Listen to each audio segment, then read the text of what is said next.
je regarde ici. By CIST, un domaine que les Israéliens maîtrisent à la perfection.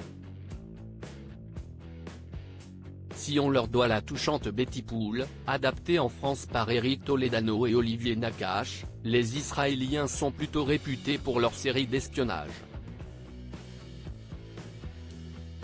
Ils ont déjà marqué les esprits, à l'international, avec Fauda et The Spy, disponible sur Netflix, ou encore Our Boys, visible sur Canal+. Si Téléstar vous conseille chacune d'entre elles, en ce mercredi 18 octobre, CIST sur Téhéran que nous souhaitons mettre l'accent. Créé par l'ancien journaliste d'investigation Moshe Zonder, qui a déjà officié à l'écriture de Fauda, cette série disponible sur Apple TV+ dispose déjà de 2 saisons, dont la deuxième qui compte Glenn Close à son casting, ce qui vaut le détour, et le tournage d'une 3e avec notamment Hugh Laurie devrait reprendre d'ici peu, après avoir été stoppé par la grève à Hollywood. Mais de quoi traite cette série ? Comme son nom le laisse penser, celle-ci porte sur le conflit israélo-iranien. Elle s'appuie sur la volonté inflexible d'Israël d'empêcher l'Iran d'acquérir un arsenal nucléaire.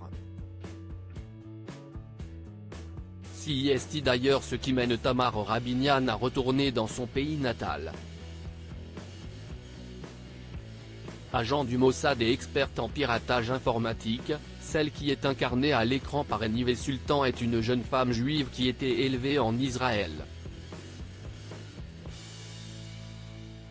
Envoyée à Téhéran, elle a pour mission de neutraliser le système de défense anti-aérienne de la République islamiste, afin de permettre à l'armée israélienne d'organiser un raid aérien pour réduire en poussière le réacteur nucléaire iranien. Sauf qu'évidemment, rien ne se passe aussi simplement qu'imaginé. Entre géopolitique et tension, Téhéran tient en haleine ses spectateurs. L'agent du contre-espionnage iranien, Faraz Kamali, Shaun Toub, compte bien lui mettre des bâtons dans les roues. Si bien que Tamar Rabinian se retrouve sur le sol iranien bien plus longtemps que prévu.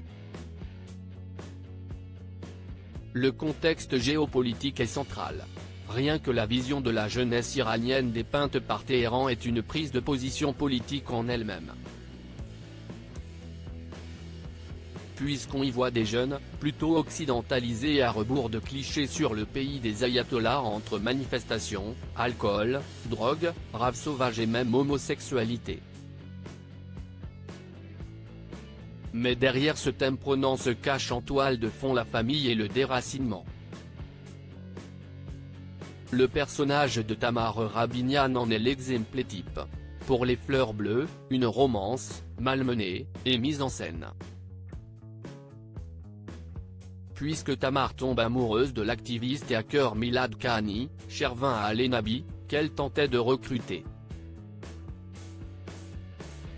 Une idylle qui est loin d'être superflue puisqu'elle apporte de nouveaux rebondissements et davantage de tension, si c'était possible. Le rythme de Téhéran est intense, rendant la série aussi haletante qu'immersive. Difficile de décrocher. Outre au scénario bien ficelé, cela tient aussi à la performance extrêmement juste des comédiens, et en particulier de celle, magistrale, de l'actrice principale, Nive Sultan, véritable révélation de cette série, qu'on espère découvrir dans d'autres registres.